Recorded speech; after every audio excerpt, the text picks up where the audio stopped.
Hello అండి. Welcome to my channel. ఈ వీడియోలో ధనుర్మాసం విష్ణుకు ప్రీతికరం. ఈ వ్రతంలో అవివాహితులు యొక్క కోరికలు ఫలిస్తాయని తెలుసుకుందామండి.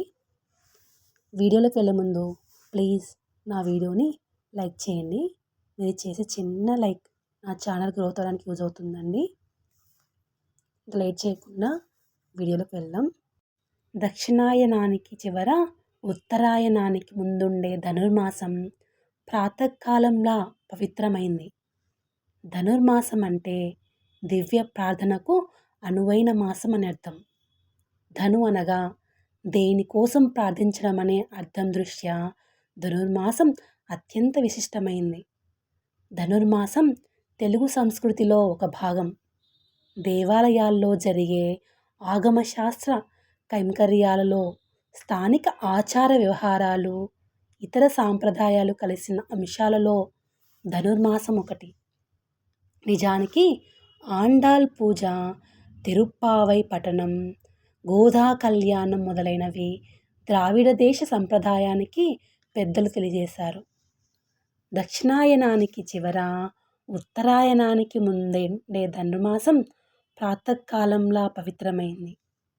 ధనుర్మాసం అంటే దివ్య ప్రార్థనకు అనువైన మాసం అని అర్థం. ధను అనగా దేనికోసం ప్రార్థించడం అనే అర్థం దృష్ట్యా ధనుర్మాసం అత్యంత విశిష్టమైంది. ధనుర్మాసం తెలుగు సంస్కృతిలో ఒక భాగం. దేవాలయాల్లో జరిగే ఆగమశాస్త్ర కైంకర్యాలలో స్థానిక ఆచార వ్యవహారాలు, ఇతర సాంప్రదాయాలు కలిసిన అంశాల్లో ధనుర్మాసం ఒకటి. నిజానికి ఆండాళ్ పూజ, తిరుప్పావై పఠనం, గోదా కళ్యాణం మొదలైనవి ద్రావిడ దేశ సంప్రదాయమని పెద్దలు తెలియజేశారు. ధనుర్మాస కాలంలో తిరుమల శ్రీవారి ఆలయంలో సుప్రభాతానికి బదులుగా తిరుప్పావై పఠనం చేస్తారు. సహస్రనామార్చనలో తులసికి బదులు బిల్వ పత్రాలతో పూజిస్తారు.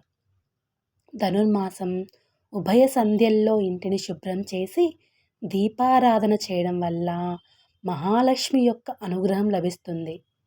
దరిద్రం తొలగి అష్ట ఐశ్వర్యాలు సిద్ధిస్తాయి. విష్ణు ఆలయాల్లో ఉదయం అర్చన తర్వాత ప్రసాదాన్ని నివేదించి వాటిని పిల్లలకు పంచుతారు. దీన్నే బాలభోగం అంటారు. సూర్యుడు ధనస్సు నుంచి మకర రాశిలో ప్రవేశించే వరకు అంటే భోగి రోజు వరకు ధనుర్మాసం కొనసాగుతుంది. ఈ నెల రోజులు విష్ణు ఆలయాల్లో పండగ వాతావరణం నెలకొంటుంది. మార్గశిర పౌర్ణమి తర్వాత పాడ్యమి నుంచి వైష్ణవులు ధనుర్మాస వ్రతానికి శ్రీకారం చుడతారు. విష్ణుమూర్తికి ఎంతో ప్రీతికరమైన మాసం ధనుర్మాసం. గోదాదేవి మార్గలి వ్రతం పేరుతో ధనుర్మాసంలో వ్రతాన్ని చేపట్టి నారాయణుని కొలిచింది. ధనుస్సంక్రమణ రోజున నదీ స్నానాలు, పూజలు, జపాలు చేయడం మంచిది.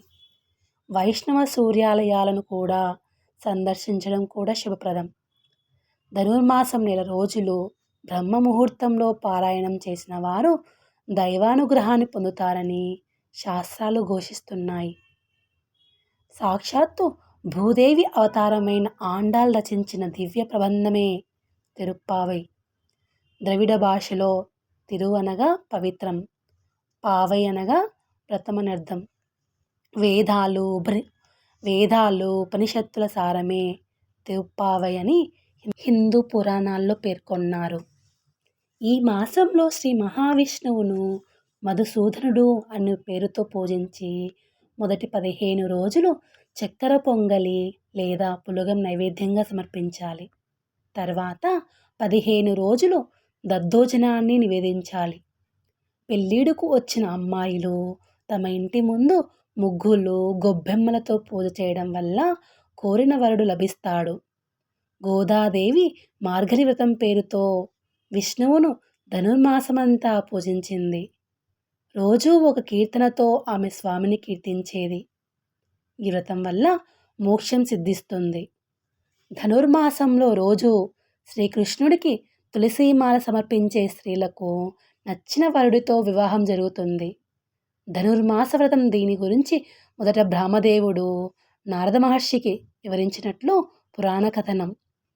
ధనుర్మాస వ్రతానికి సంబంధించిన అంశాలు బ్రహ్మాండ, ఆదిత్య పురాణాలు, భాగవతం, నారాయణ సంహితాల్లోనూ కనిపిస్తాయి. అవివాహితులు, మంచి కోరికలు ఉన్నవారు తిరుప్పావై పారాయణం చేయడం వల్ల అవి ఫలితాన్నిస్తాయని భావిస్తారు.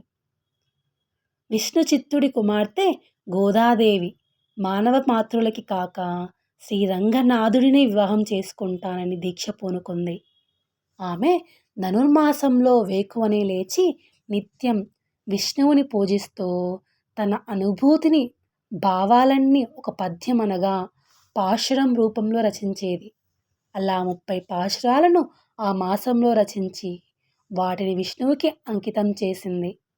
ఆమె భక్తికి మెచ్చి విష్ణువుడు ప్రత్యక్షమై ఆమెను శ్రీరంగం రమ్మని అంటాడు.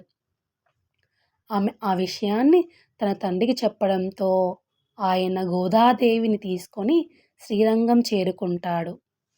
రంగనాథ స్వామితో వివాహం జరిగినంతటే గోదాదేవి ఆయన పాదాల చెంత మోకరిల్లి స్వామిలో అంతర్లీనమైపోతుంది.